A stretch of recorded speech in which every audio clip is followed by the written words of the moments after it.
la Revolución de Ayutla y la Constitución de 1857. Bueno, el Plan de Ayutla.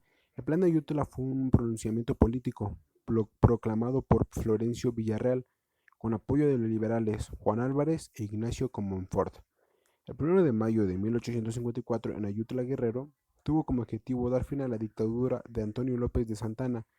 Los planteamientos centrales del plan eran el desconocimiento de Antonio López de Santana como presidente de México y que, de resultar triunfante el ejército liberal, se proclamaría a representantes de los estados para elegir a un presidente temporal, quien a 15 días de haber asumido el cargo haría la convocatoria de un nuevo Congreso Extraordinario con el fin de establecer el gobierno republicano y democrático que reorganizará el país. Bueno, la Revolución de Ayutla fue un movimiento insurgente originado en el estado de Guerrero en el año de 1854. Las conformidades en contra de Santana crecen por la venta de la mesilla y los liberales encabezados por Juan Álvarez, Tomás Moreno y Florencio Villarreal dieron a conocer el Plan de Ayutla. Bueno, también el triunfo del Plan de Ayutla dio lugar al Congreso Constituyente de 1856, del que emanó la Carta Magna de 1857. Dicho documento fue redactado en la Hacienda La Providencia por Juan Álvarez, Ignacio Confort, Trinidad Gómez, Diego Álvarez, Tomás Moreno y Rafael Benavides. Consta de 9 artículos, pero los más importantes eran 3. En el primero se cesaba a Santana y sus funcionarios en el ejercicio del poder. En el segundo se mencionaba que una vez terminada la revolución, los representantes de los estados partidarios designarían un presidente interino, que sería Juan N. Álvarez, y el quinto, donde se convocó a un congreso extraordinario constituyente, el cual debería producir una nueva constitución republicana, representativa y popular. Bueno, ahora les hablaré sobre la Constitución de 1857.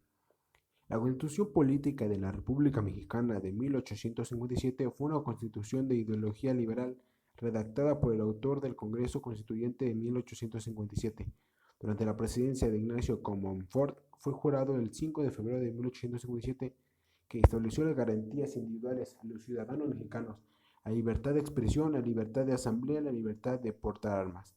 Reafirmó la abolición de la esclavitud, eliminó la presión de deudas civiles, las formas de castigo por tormento, incluyendo la pena de muerte, las alcabalas y aduanas internas. Ciertos artículos fueron contrarios a los intereses de la Iglesia Católica, como la enseñanza laica, la supresión de los fueros institucionales y la enajencia de bienes raíces por parte de la misma. El Partido Conservador se opuso a la promulgación de la nueva Carta Magna por el Partido Liberal. A consecuencia, se inició la Guerra de Reforma. Las pugnas entre liberales y conservadores se prolongaron por la Segunda Intervención Francesa, por el establecimiento del Segundo Imperio Mexicano. 10 años más tarde, con la República restaurada, la Constitución tuvo vigencia en todo el territorio nacional. Bueno, ahora les hablaré un poco sobre la historia de la Constitución. El 2 de febrero de 1848, México había perdido Texas. La nación estaba herida y levantamientos armados tenían lugar por todos lados hasta que en 1852 el Plan de Guadalajara vio la luz para invitar a Santana a ocupar algún cargo político. Sin embargo, Lucas Alamán fue mucho más radical y le pidió que regresara. Sí, pero a gobernar. Más radical y le pidió que regresara, garantizando así la permanencia del régimen conservador. Entonces, en un pueblo ubicado en el estado de Guerrero, dos hombres, Ignacio Comonfort y Juan Álvarez, lanzaron el Plan de Ayutla. Ahora les diré unas cuantas aportaciones. Una de las más importantes, por ejemplo, que la Constitución de 1857 significó la consolidación del proyecto de nación. Esta tenía como forma de gobierno un sistema democrático y federal. Además, sus estados fueron declarados como libres y soberanos. Se reconoció la división de poderes tripartita. Otra de sus aportaciones fue la conocida como Ley Iglesias. Esta se llamó así porque su autor fue José María Iglesias, ministro de Justicia en ese tiempo. Dicha ley se promulgó el 11 de abril de ese año. En realidad, esta ley era sobre los derechos y obsesiones parroquiales. Aquí se establecía que ningún miembro del clero podía cobrar ni un centavo a la gente pobre, gente que no tenía dinero ni que siquiera para subsistir, por los servicios de bautismo, matrimonio, entierro y amonestaciones. Fue promulgada el 5 de febrero de 1917 por Venustiano Carranza en el Teatro de la República de la Constitución de Querétaro. Entró en vigor en mayo de ese mismo año. La Constitución contiene los principios y objetivos de la nación. Bueno, y ahora les diré unos cuantos artículos. La Constitución de 1857 estaba conformada por 8 títulos y 128 artículos. Fue similar a la de la Carta Magna de 1824. Implantó de una nueva cuenta el federalismo y la república representativa, la cual constaba de 24 estados, un territorio y el Distrito Federal. Apoyó la autonomía de los municipios en los que se divide posicionales, sin la justicia de retribución y sin su pleno consentimiento.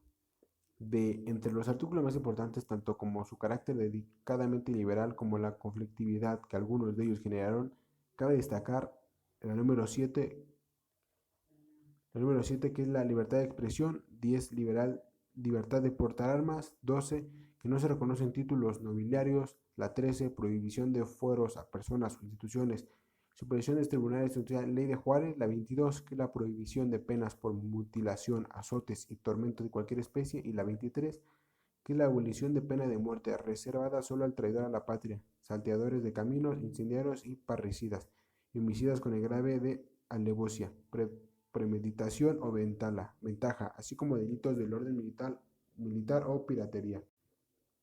Bueno, y por último les diré las consecuencias que tuvo. Bueno, de ideas liberales, aunque conservadoras, la Constitución de 1857 acarreó detractores. El clero aclamaba que la religión era atacada.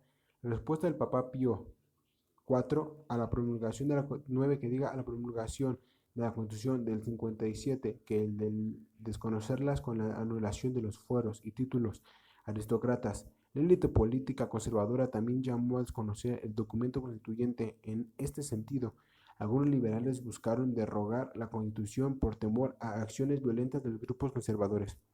Juárez se vio obligado a trasladar el gobierno liberal a Guanajuato. Félix Zuloaga estableció un gobierno conservador en la capital. A través de la promulgación de las 5 leyes, derogó las reformas liberales. De esta forma inició la guerra de reforma.